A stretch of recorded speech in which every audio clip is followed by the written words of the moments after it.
English communication. Okay, the very first thing that will be on this exam is the info on groupthink. And we talked about what groupthink is. Again, these notes will all be in that PowerPoint that I sent on ClassTag. Be sure that you know and understand the causes of groupthink. So if I gave you a situation and you looked at that case, you would be able to say, oh, here are some of the reasons why. Maybe there wasn't impartial leadership, or there wasn't diversity, or there was stress. So for example, in that case that we talked about, when we watched the TED Talk, and she talked about the sailors who had to make that decision about whether to go to this island that they thought there were cannibals on, or whether to go sailing into the unknown. What were some of the reasons that could have contributed to groupthink? Well, first of all, it could have been lack of diversity. But look at number 3, right? It could have been stress, because obviously they were under a lot of stress. Time constraints, possibly because they didn't want to die. They needed food. And there were obviously there was no outside perspective. Okay. So be able to, if I give you a situation, a scenario, you could say, here are 2 reasons why groupthink occurred in that. Okay. All right. And then next, here are the ways to minimize groupthink. Be able to also give me suggestions. So what would suggestions have been for that specific case of sailors having groupthink? You could have said they should have evaluated all ideas critically.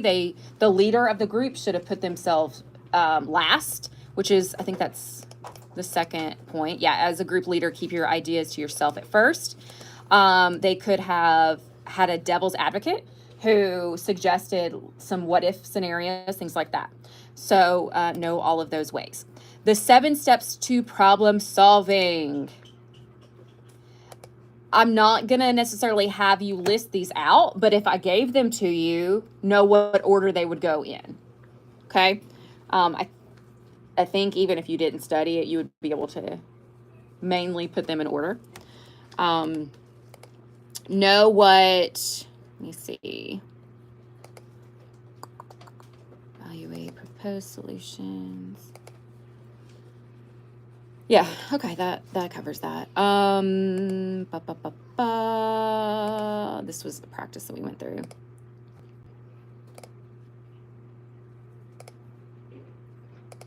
Goodness. We had a lot. Come on. Okay, all right, and then we have cost-benefit analysis. Okay, here's the one that I would guess would be a little bit of a struggle to remember. And again, I don't expect you to be able to list them out, but if I gave them to you, know how to put them, know what order they would go into, and know what each one of these mean.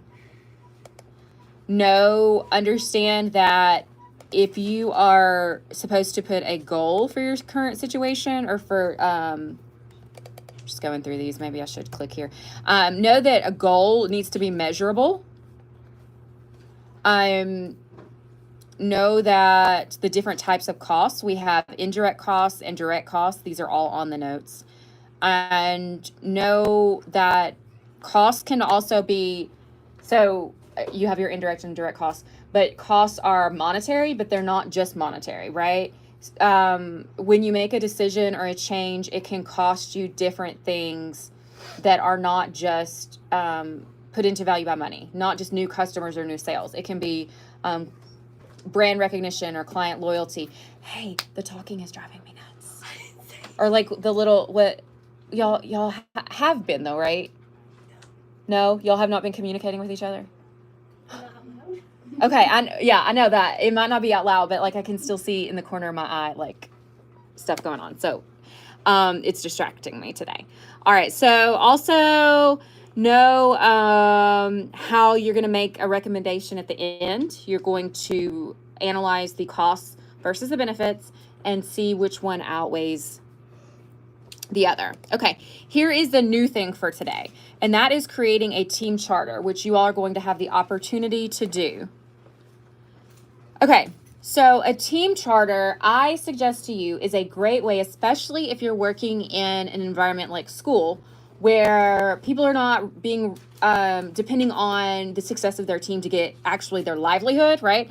because some people are content with a D and some people want an A. And so in situations like that, it's going to be difficult sometimes to all be on the same level. So if you start out any group project with a team charter, it can really help manage expectations, which is one of the greatest things that you can do to have a successful team is to manage expectations. So I have one of these that you all are going to be doing. Let me see if I have it up here. Okay, so let me just go through, where did I put this? Some of the things on the team charter. It starts out with values. And so I don't think this is even on here.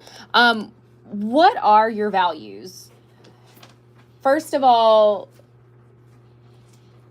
the first question says, how will we ensure respectful communication and that everyone's ideas are considered? Second question is, how will we demonstrate consideration for each other? And it gives you some examples.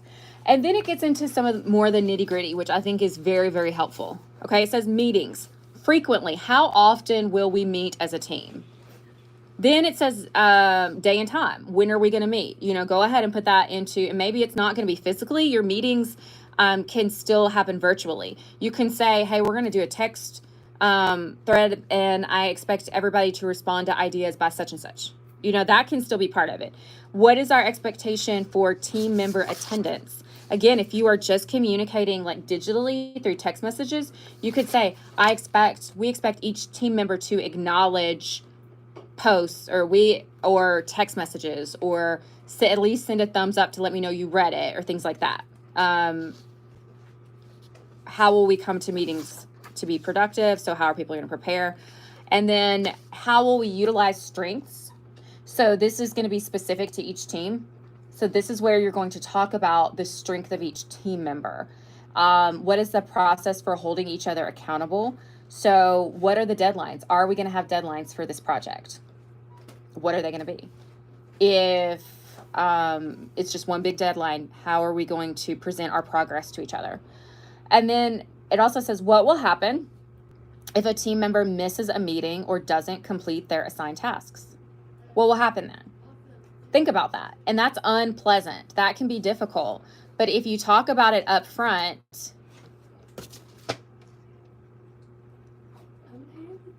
I know it really is distracting me though. Do you need to, no, it's not just you. It's, do we need to separate though? No. Okay. All right. Last chance before separation, because I guess my ADHD is ADHDing today. Okay, so what will happen if a team member misses a meeting? I just said that totally lost my train of thought.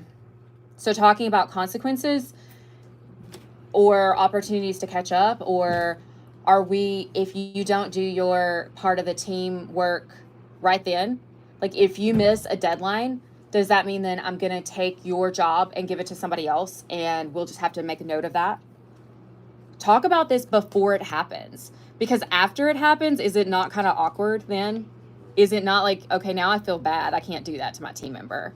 But if you say up front, hey, this is what we're going to do, then it's much easier to point to this piece of paper, which you all are going to sign at the bottom, and say, hey, our piece of paper says this, so we're going to have to go with it.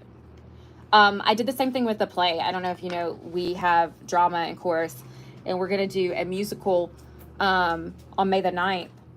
And I told my students, there was one of the leads she's a great actress, but she was struggling memorizing her lines. And I told her, told all the class, you have until April 16th to have 90% of your lines memorized. If they're not, your part goes to someone else. And having a consequence like that is a motivator, but it also doesn't hold me accountable for making it me being the bad guy. That line has been drawn in the sand, if you will. Okay. Then there's also a section on conflict resolution. How will we address disagreements or conflicts within the team? Now, as I mentioned, there's a place for team signatures as well, team member signatures. So what I want you to do is, hold on, let me make sure there's no more information on this that I need to go through. So this says, drop the team charter at the beginning, contribute your ideas. never miss a meeting. I mean, y'all know all that. Be considerate of each other. Create a process for resolving conflict. What do you think? What do you think a good avenue or way to resolve conflict would be in a team, in a school team? In this team, it would be like to have the team leader talk with I wouldn't say problematic person, but the one that either has the issue or the one that has done the problem or the damage. How upfront are you allowed to be? How up front? Yeah, can you just say, hey, can you stop? Or is that not Sure. allowed? No, that's allowed. What is the most common conflict point, even if it's not like face to face, not direct? What is the most common thing that you have faced? I think I know what it's going to be, that you have faced in a team at school before. Like, what is the most common, like, again, I don't even know if I would say conflict, but issue. Yeah, there we go. That's the word I was looking for. I don't, not even disagreement. What's the most common issue that you have faced when you're working in teams at school? People not knowing what to do and not doing the work. Does everybody agree with that? People not Yeah. not pulling their load, like not doing what they're supposed to do, correct? Okay, so that needs to be addressed in this team charter. And people need to know what's expected of them. So when there's the spot for deadlines and things like that, each person needs to know, here is what you're doing in this project. Here is your deadline. We're going to check in at this point. If it's not done, you as a team decide how to resolve that and handle that. And that's part of the team charter. Now, for your final project, some of you are choosing to work by yourself. And I realize now that this is supposed to be a team project, and I should not have said yes to that because that defeats the whole purpose of being in a team. Because we're supposed to be practicing team stuff. Lacey, take it back. I'm not going to take it back, but I still expect you to fill out this as if you were a team. Assign yourself deadlines. Figure out what you would do. What ifs. Do the what ifs. Like if a team member wasn't doing this, here's what I would do. I still want you to fully complete this. And I think I answered, Sarah asked, like, would I still have to do like an evaluation of team members? I'm going to make you do one on yourself as well, an evaluation of yourself, so that you are practicing all of the tenets of working in a team group. Okay. Does anybody have any questions about the test that will be on Tuesday?